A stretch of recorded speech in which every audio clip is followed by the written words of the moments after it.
then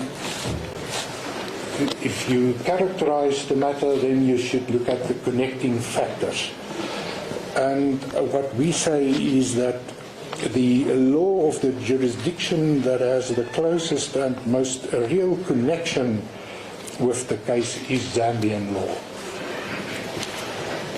On 3.5 of your heads, you correctly state that dealing with this issue, there are other factors to be considered, habitual residence, and the other aspect that you mentioned here is the place where the transaction takes place. Do you agree that this transaction took place in South Africa? Yes. And why should South African law? My lord, that's a complicated or a complex issue, because it may be that the law of Zambia would say, look, in an event such as this, you must look at the law of the contract, the place where the contract took place, the lex loci contractus. And the principle, I did not refer to it in my head, so the principle is the principle of renvoi. But what we say is that the law that has the clearest and most real connection is Zambian law. But yes, the court may decide to deal with the matter on the basis that the parties contracted in South Africa, the lex loci contractus should apply, and if you do that, then clearly the result would be South African law, and then the contentions that we have already made as far as breach is concerned would apply. Incidentally, the position in Zambian law is exactly the same as in South African law as far as the law of contract is concerned. In the heads I gave you a reference to an eminent writer on the law of contract. And what is also necessary just to briefly point out is that, and I see in the respondent's answering affidavit, or in the heads of argument, it is stated that the applicants did not produce any expert evidence as far as the Zambian law is concerned, but that is not correct. The supplementary founding affidavit makes it clear that the Attorney General who deposed to the founding affidavit is an expert. He's the government's chief legal advisor. He has various law degrees. He's a practitioner. He confirms the position in Zambian law. And then there's also a further expert, Mr. Mutemwa, who is state counsel. That is the equivalent of the senior counsel in South Africa. He's also an expert in Zambian law, and he also confirms that the position in Zambian law is as is set out in the supplementary founding. I don't have an issue with that, Mr. Steele. What I need clarity upon is that since this is foreign law, the court may consider it. And if we consider South African law, we should also look at the constitution of the country regarding the dignity or the rights mentioned in the Bill of Rights. Yes. Now, if we focus or if we decide to consider South African law, shouldn't the rights of the respondents be given more weight? What we say is, if you look at South African law and you look at the right of the respondents, yes, you should look at it in totality, and that will take me to the matter that I want to refer you to. But if I may perhaps just finish with the Zambian law and the law relating to burial rights. Do that. And it won't take me long, my lord. It is that matter of the people versus Secretary of Cabinet, ex parte Kaweche Kahunda, and you will find the relevant portion on K126, where the Zambian High Court stated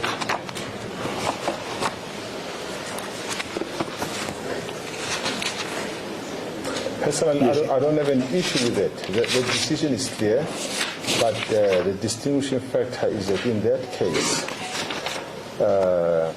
President Kaunda was in Zambia. yes.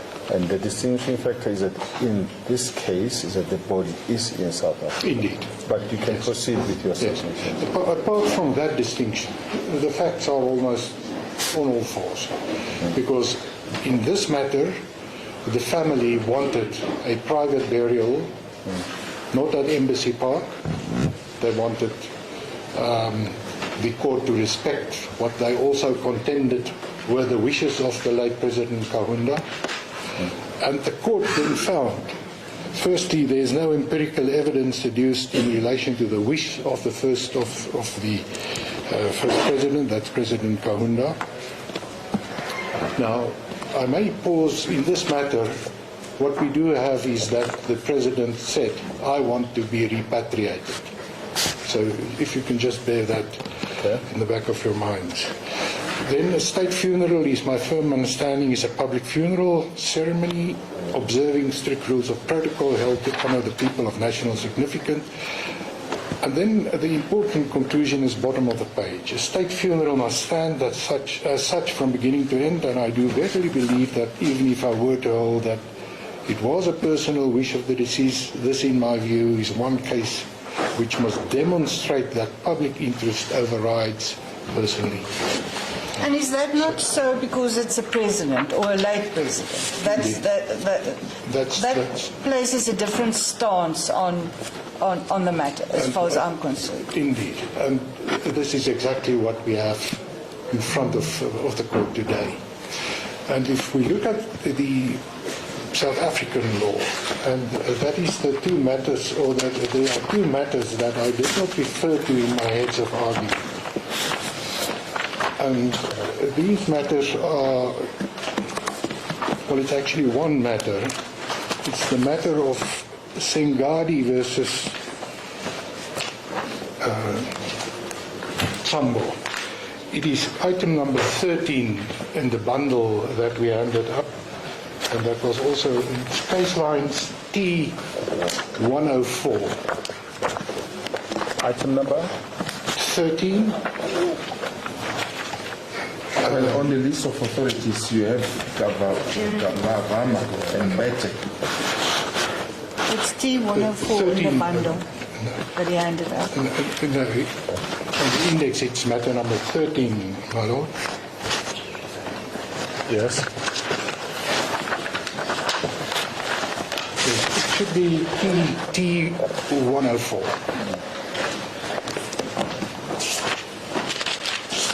This is a decision from the Gauteng Local Division. Mokwatleng J, His Lordship, granted that decision. And what this matter was all about, it concerned an application by the customary law wife to have the deceased buried at a place where they wanted to arrange for the burial, and that application was opposed by Mr. Tambo, who is the father of the deceased and the father-in-law of the applicant. And the issue in that was raised was whether there was in fact a valid customary law marriage. And the contention was that the wife was not properly handed over to the husband's family. And the learned judge then found that that may be so. She may not have been properly handed over, but that provision in the customary law of marriage is unconstitutional. And he then found that because that requirement falls to be disregarded, there was in fact a valid marriage. His conclusion then is that, well, if that is so, the wife's wishes as far as burial must take precedent. But then comes an important part of that judgment, paragraph 41. You will find that probably T... 110. Yes, 110. I'm quoting from the decision. The applicant, as the customary law wife of the deceased, Jabulani Tsambut, pursuant to a customary law marriage concluded between himself and the deceased on so-and-so date, is entitled to bury her customary law marriage husband, the deceased. But in this matter, there are competing claims predicated on the principle of Ubuntu vis-à-vis the deceased's family and the applicant's rights as the deceased customary law widow. The considerations of public, the principle of fairness, equality, equity, and the interest of justice, and the balance of convenience, and the exigency that the deceased was a public figure of national importance and was to be accorded a civil funeral by the provincial government of the Northwest, which was funding the costs of the funeral burial of the deceased at the community hall, which was already booked. That as this urgent application was being argued, a second service was being held. And then the learned judge continues, paragraph 42. These multiple competing and practical considerations cannot be governed and resolved strictly on the basis of the principles governing the granting of interdict at this late hour, to interdict the respondent from the respondent, that's the husband and the provincial government, from proceeding with the funeral and the deceased. The court was obliged to exercise a practical common sense approach which prompted the court to subsume the legitimate burial rights of the applicant as the customary law wife of the deceased to the greater equally competing rights of the public interests and the deceased's family rights, more especially where the deceased body was lying in state in Mahikeng and so forth. So what we say is that there is already clear judicial precedent in this province and in the local division for an approach that we contend should be adopted. And in our heads of argument, we referred you to the two matters, the two decisions by Fleming, Mr. Justice Fleming, the Trollop and the Kutuane matter, where he also propagated and advocated a more flexible approach, taking into consideration all the circumstances. Now, I also need to point out to the court that that decision or those decisions were criticized.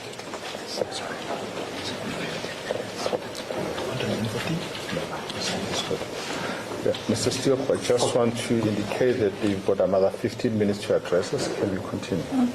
We'll continue and not adjourn for tea. I will comfortably make it, by the way. Those decisions, the Kutuane and the Trollop decisions, were criticized in the PN and another versus PN matter. It's referred to by the respondents in their heads of argument, and it's also, it should be, it's item 15. Item 15T128.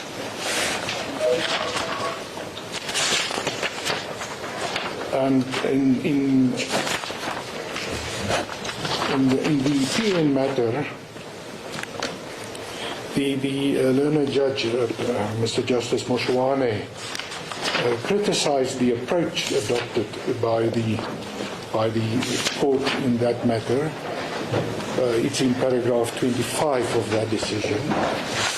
And what the learned judge pointed out is that, look, you can't just ignore the rights of the common law wife in a common law marriage. And if you want to, if a court wants to develop the common law, then the court, it should be done properly.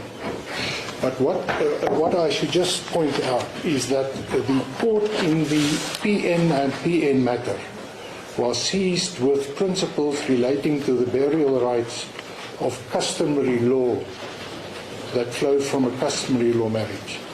In the Trollop and Kutuane matter, the judge dealt with civil law marriages, and he referred to Foot. And what Foot said would apply in the case of a burial, and what the learned judge pointed out is that Foot is more concerned with the duty to bury. In other words, not to let the body decay, not to let the body unburied. And what the learned judge said is that Foot did not concern or did not consider the right, who has the right to bury, and especially what would be the position when there is, or when there are competing or conflicting claims, such as what we have here. And it is in that context that the court in Trollop and also in the second matter, the Kutuane matter, concluded that the court should adopt a flexible approach and look at all the circumstances. And what we say is those circumstances, as was the case in the Sengadi versus Sambo matter, resounding conclusion would be the government or the applicant should be entitled to bury, for the very reason that the late president was not an ordinary person. I might point out that the Sambo matter, Sengadi versus Sambo, it went on appeal to the SCA, and the SCA dismissed the appeal, but for a different reason. What the SCA found was that the court could not have, of own accord, concluded that the rule, or the customary law rule, to hand over the wife was unconstitutional. The matter was never raised on the papers. But the Supreme Court of Appeal then found that on the facts, there was in fact a marriage. And it reached the same conclusion as the quota quo, but via a different route. But the SCA never criticized the finding of the quota quo in paragraphs 41 and 42. As I indicated or said, it dismissed the appeal. So what we say is that the principle in the Sengadi matter would accord with what was also found to be the proper approach by His Lordship, Mr. Justice Fleming, in the other two matters that I refer to. And it is also clear from that decision by His Lordship Justice Fleming that there is a difference of approach between what he referred to as the old Transvaal province and the position in the southern jurisdictions, in the Transkei and Eastern Cape, where they give preference to the rights of the surviving spouse or the heirs.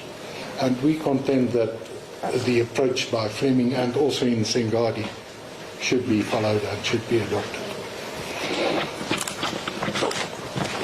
That concludes my address to you on the merits. I just need now to deal with the condemnation application and then the application to strike out. Dealing with the condemnation first. What the respondents seek to do is to introduce a counter application at a late hour, late in the day, so to speak. And the counter application is peculiar because what they seek to do is they want to introduce, and they say that they do it on the basis of the facts already put before court in the answering affidavit, is to declare the agreement, which we have now indicated has its basis in FAA 7, to declare it void based on a misrepresentation, fraudulent, alternatively negligent. And then they also say, well, there are two further grounds on which we seek to impugn or have the agreement be declared invalid, and that is firstly because it is impossible to fulfill, and secondly, because it will cause undue hardship. In the answering affidavit to that counter application, what the applicants simply say is that there are no facts provided to support any of those contentions. But taking a step back, when you seek an indulgence, condonation, you need to fully explain your delay, you need to fully explain the full period, set out the reasons, and provide the court with a reasonable explanation. And what we say is that the respondent simply woefully failed to do that. They never particularize when they concluded the counter-application should be brought. It is not clear on the papers what consultations they did. There are broad and generalized statements made that we consulted, and then we came to the conclusion that we will file the answering affidavit, but they don't say what happened thereafter. It was on the 11th of June. So what we say is that an applicant for condonation should show good cause. It has two legs: a reasonable explanation, which we say is lacking. The second leg is that the application is not frivolous and it has prospects of success, and we say there are simply none because no facts are provided. The Constitutional Court says that ultimately it must be in the interest of justice, and we say under the circumstances that you have before you, interest of justice will never be served by granting condonation, which will lead to postponement of the matter. It will require further consultations, and that can simply not be permitted. The respondent or the applicant dealt with these issues in heads of argument. It is ZA, section ZA 02-6, where the heads of argument start, and we also refer you to the decision of the Constitutional Court. It is in the Van Wyk matter, Van Wyk versus Unitas Hospital. Those principles are well established, what the Constitutional Court says an applicant for condonation should satisfy. So we say that there is no basis for the granting of condonation, and it falls to be dismissed with costs. I will deal with the issue of costs just before I sit down. Then your Lordship has, and my lady has, the striking out application. And what the applicant says is that there are portions of the answering affidavit that are vexatious and scandalous, that serve only one purpose, and that is to paint the current president with a tar brush, and that is completely irrelevant to the matter at hand. Those allegations, because they are unsubstantiated, no facts were provided, we say we can't answer thereto. So that's where the prejudice lies. And in the supplementary founding affidavit, those instances are listed, and I do not intend to go through and to read out each and every one of these offending portions. What I may just point out is by way of summary, it is in the heads of argument, paragraph 6.6. The offending portions are dealt with in 6.6.1 up to 6.6.16. So those are all instances of what we say is nothing more than political grandstanding and attempts to vex, and these allegations fall to be struck out. They are scandalous in the sense used by the Constitutional Court. Mr. Stoop, I really am battling to find that there is any prejudice to the applicant. If it is accepted, I will just give by way of one example that the authorities refused the late president to travel to attend a conference. The authorities refused him permission to come to South Africa, as documented by the letters. So if they say that might have contributed to his early demise, where lies the prejudice? They are giving context here. My Lord, that particular allegation, if my memory serves, we do not seek to strike.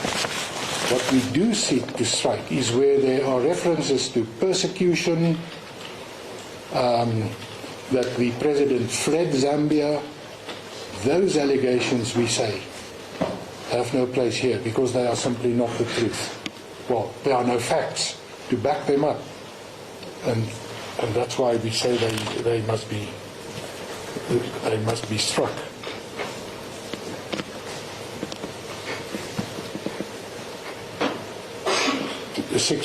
Paragraph 3.8 of the answering affidavit. The words flagrant abuse of human rights. What human rights were abused? It's not particularized. Those instances that they say he was refused permission to go to a church on one instance. He was refused to leave the country because he did not provide medical records in another. Are these instances of flagrant human abuse? Clearly not. So what are these? And that's why we say we are prejudiced. Why should it offend the applicant if there is a suggestion that he was compelled to seek financial support from family and friends against the background that his pension was withdrawn, pension benefit was withdrawn? What is offending about that? It is tied up with 3.13, my Lord. It says, this pattern of targeting the family members of political opponents, and it ends with that sentence. Perhaps I can just go there, because you need to read these in context, in the broader context. So what they say is that there was a concerted effort on the part of the applicant to persecute. That's what they say, and that's what we say the applicant is prejudiced by. 3.13, if I may just go there.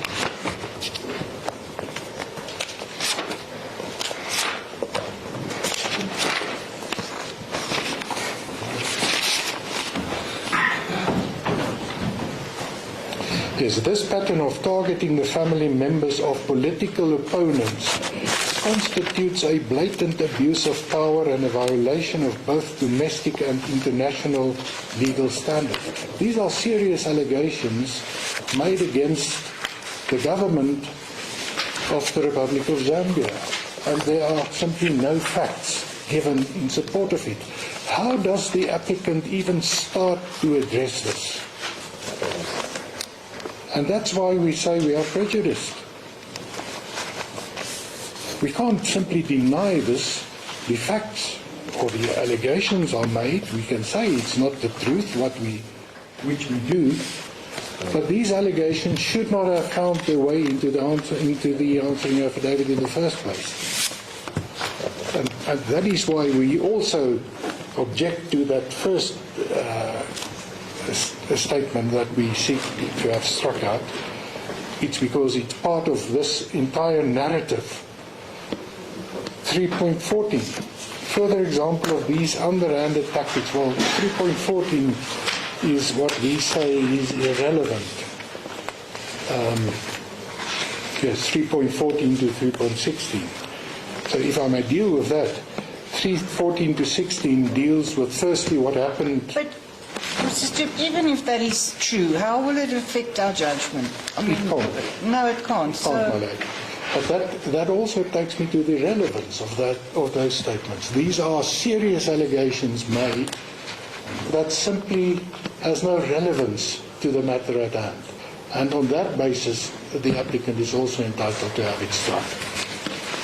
And the last item that I need to just quickly deal with is the impermissible hearsay, and that is an equally serious allegation that concerns the fact that because on the respondent's version, I paused to mention, I interrupted myself. What the respondent says is because you refused permission, you caused the early demise of the late president. And they state it here. I paused to mention that the treating physicians expressly indicated that had the late President Lungo been afforded the opportunity to consult with them during 2023 or at latest early 24, they would in all probability have been able to remove the tumor timeously, thereby avoiding any life-threatening consequences. Now, this is again a very serious allegation. As my colleague has said, how will this affect the judgment? It will not affect the judgment. No, but so it's irrelevant. Firstly, but secondly, this comes from the mouth of the treating physicians. It's not confirmed, and it's a serious allegation that is made. That simply depends. So you are saying we should not attach any weight to those allegations? Can't attach any weight with it. Yes, we follow the argument. What we say, it should be struck. We are entitled to have it struck. It is irrelevant. It is impermissible hearsay, and we seek an order to that effect. Yes. My lords, my lady, that concludes the address. Costs? We seek costs, scale C, including cost of due counsel. Striking out, the normal cost is a punitive order. We seek a punitive order if you strike. May it please you. Thank you.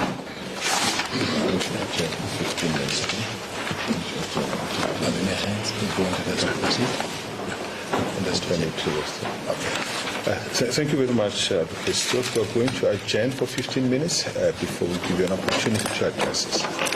The court adjourns for 15 minutes.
Yeah, it was loud.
irrelevant and should be struck from the replying affidavit with all due respect.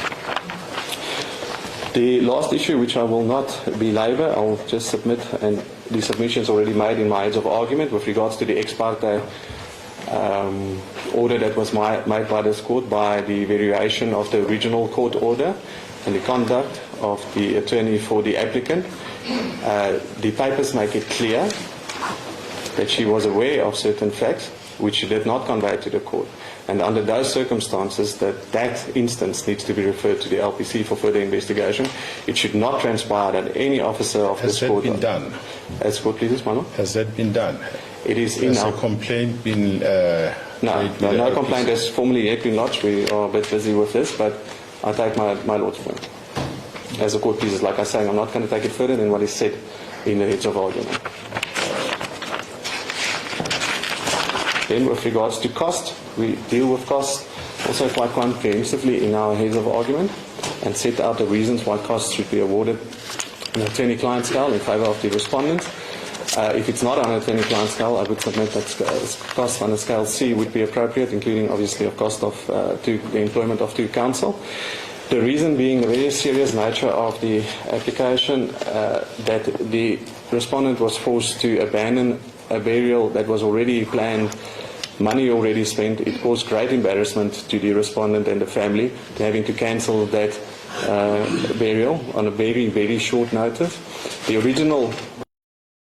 more than 50,000 in debt and only able to make those minimum payments. This will shock you. And the banks and credit card application, they say in the urgent application that they got notice on the 18th of June that the body will not be repatriated back to Zambia. That's correct.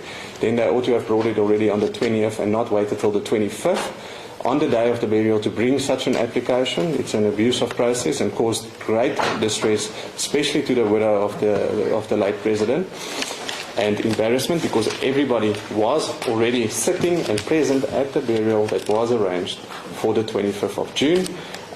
Further than that, we see, and I submit, that the founding affidavit does not support the relief that the applicant is contending for. It's seeking a declarator, but in fact it seems to be more relying on an agreement. They're not pleading specific performance at all. They're not seeking really specific performance in a notice of motion at all. They would never be entitled to a declarator that they're seeking because the case is really about an agreement.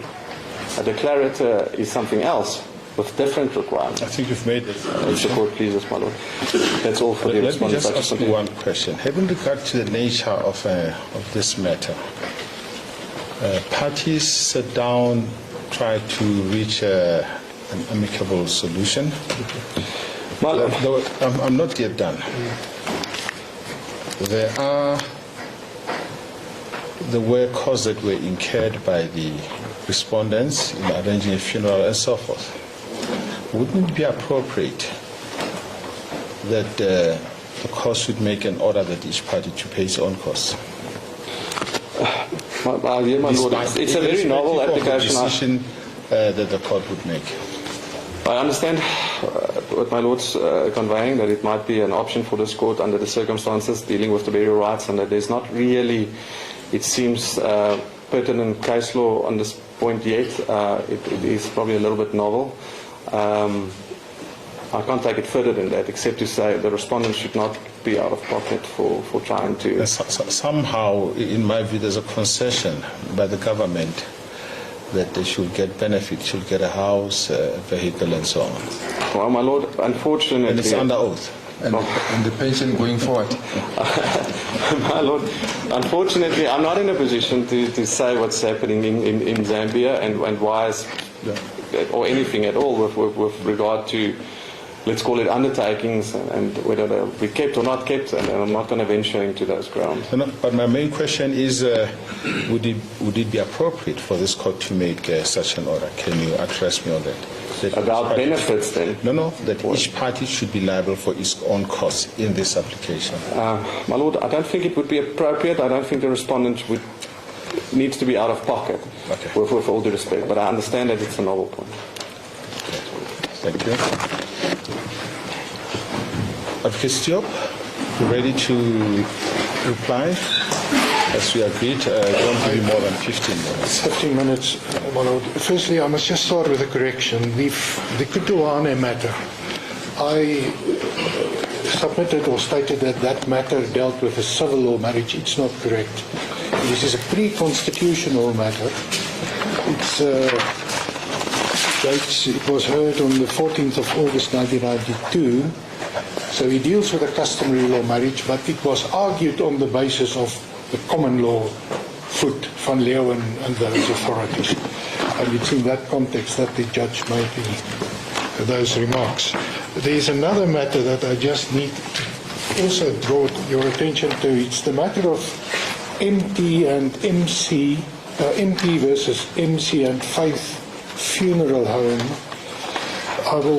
We will upload the reference on case lines. It's the case number. It's a decision by Adams J. Mr. Justice Adams in the South Gauteng High Court. And in that matter also, he came to the conclusion that where there are multiple competing and practical considerations or multiple competing claims, these cannot be ignored and cannot be governed and resolved strictly on the basis of the principles according to the granting of interdicts. The court is obliged to adopt a practical common sense approach. So what the court here did was exactly what the court did in the Tambo and the matter that I referred to. Which case would that be? It is this case I of... want to refresh my memory. I know I went through it, but I can't remember. It's MT and MC versus Faith Funeral Home, my lord. I don't know if it is in the bundle. It's not in this bundle. It's either referred to by my learned friend or it was referred to in the matters that were quoted. So we will upload a copy of this decision. But it certainly also lends support to a more equitable approach or more common sense approach, and especially in this type of matter. Firstly, starting with the submission, which I found rather extraordinary, that the late President was an ordinary Zambian. That is simply preposterous. But that argument it's grounded on the provisions of the Benefits Act. And the applicant, through the mouth of the Attorney General, says the Benefit Act is clear that the benefits are just suspended for so long as you engage in active politics. Upon his death, PMD offers third-party car insurance that you can trust from as little as R167 per month. Upon his death, that impediment or the reason for the suspension falls away and the benefits become payable. One of the benefits is funeral costs. And what the Attorney General says is this is the way the Act should be interpreted, which is in the realm of, obviously, your Lordships and my lady can read the Act. The Attorney General confirms that a sensible interpretation is the interpretation that the applicant attaches to it. Are we getting an assurance that PESAL now in Zambia is running in favor of the widow? It will. It must. That's what the Act says. She will get a house. I think she gets a car. Children get benefits. Those will follow. It's in the papers. I think it's a concession. Maybe as to how the Act should be interpreted is something else, but it's a concession that is made. Based on the papers, my lord, yes. The first point, the question of the wishes of the deceased, what my learned friend did, there's a fancy word to it. If you look at the line and your eye jumps to another point, there's an explanation for that.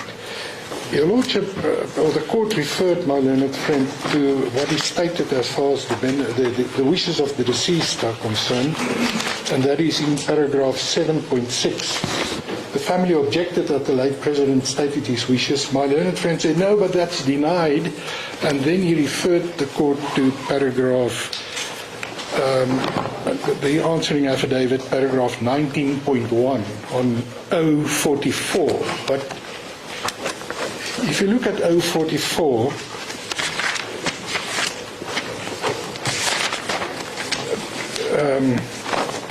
paragraph 19.1, my learned friend referred to paragraph 24.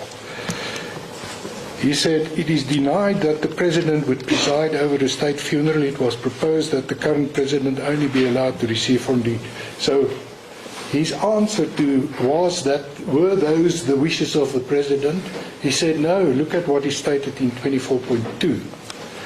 But that deals with an entirely different paragraph. That deals with 7.10. We are busy dealing with 7.6. 7.6 sets out the wishes of the family, or the late President, and that is dealt with in 19.1 on 044. And there the respondent says, the proposed conditions of my family are stated herein. From the listed conditions, it is clear that the family would not agree to the current President playing any role in the burial of the late President Lungu. So they don't take issue with the fact that on their version, those were the wishes of the late President. So the submission that there is no evidence as to his wishes is wrong. It is as we say in the supplementary founding affidavit, paragraph 7.6. It's not denied. Then the second point that my learned friend forcefully argued, there was no agreement.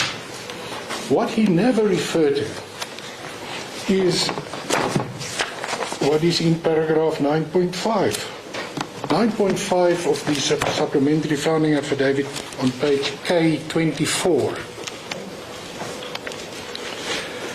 9.5 reads, the seventh respondent, Mr. Zulu, set out the compromise agreement that was reached. My learned friend didn't deal with that because he can't. On the family's own version, there was an agreement. So they can't turn around and argue, make submissions contrary to what is common cause on the papers. Mr. Zulu set out, number one, it will be repatriated. I'm not going to go through. So my submission is simply that contention that there was no agreement is untenable. That takes me to the Plascon-Evans rule. That was at times, it's one of the deck chairs that just went, my lord.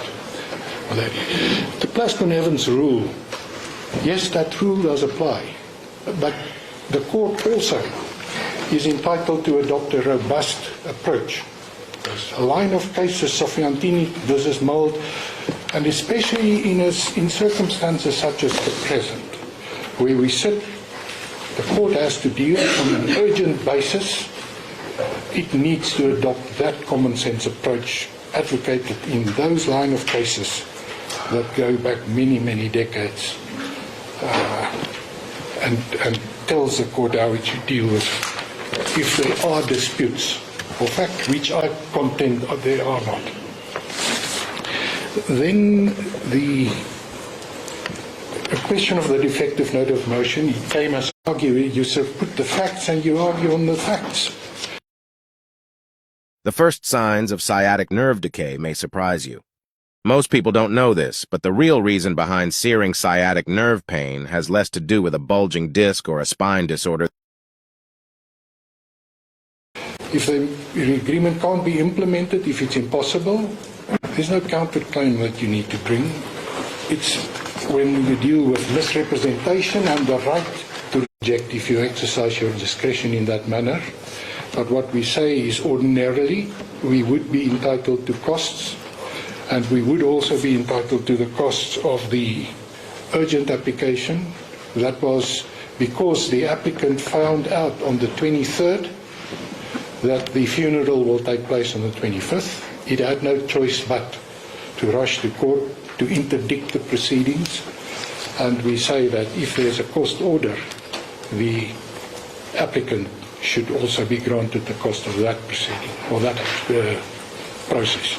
What about the conduct of the applicant in approaching this court on an ex parte basis, where, as in effect, the matter at that point was already proposed? Yes. Isn't that something that we need to look at? My lord, what happened there? Our decision on cost. What happened there is that there was some debate between the parties.